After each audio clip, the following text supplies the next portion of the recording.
tonight. Call it a Rochester power struggle, a proposal to strip the library and park board's decision-making abilities, now dead in the water. Changes to Rochester City Charter, which experts liken to a constitution, were on the table for City Council members today.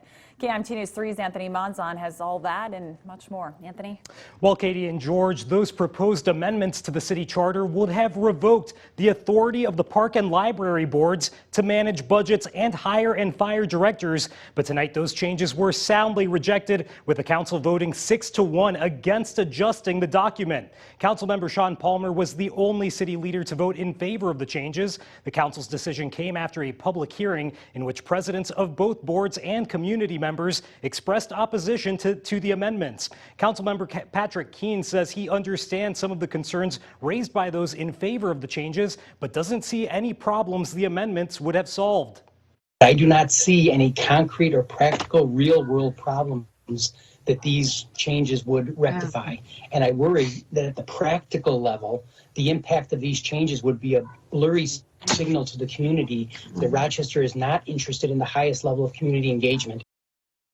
Now, tonight's decision does not necessarily close the door on charter changes, including those proposed to the park and library boards. Councilmember Mark Bransford says he believes voters should make the final decision on the matter and urges the Charter Commission to propose a public referendum. Mayor Kim Norton also says the city is reviewing charter language with several boards and commissions. Tonight, the council also moved to create a plan to develop a more accessible biking and pedestrian infrastructure in Rochester. The Active Transportation Master Plan will build on a master bike plan completed in 2012. The council also directed staff to look into increasing its focus on pedestrians. Councilmember Nick Campion says he hopes the results of the plan aren't too broad. If this is diluted to the point where we do not get actionable intelligence on what we are doing with bikes or actionable intelligence on what we're going to do with pedestrians, you can expect a quite upset council member in my particular chair, because that is the risk of what we're trying to accomplish here. Councilmember Campion not mincing words there. Staff say recommendations from the plan will be made available this fall before city leaders vote on Rochester's 2020 budget. And the council also postponed a decision on whether to implement a new fee for historic landmark applications.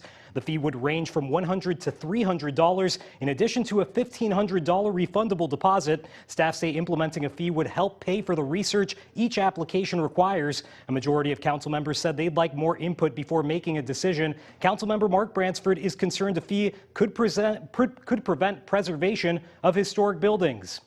I believe this fee creates an environment where the attempt at preserving our city's history becomes the purview of the rich, even if the lion's share of the fee is refundable. The fee proposal will now be sent to the Historic Preservation Commission for review before being sent back to City Council members with recommendations in March. Katie, George. All right. Thank you, Anthony. Now, the Rochester City Council will meet again for a study session next Monday.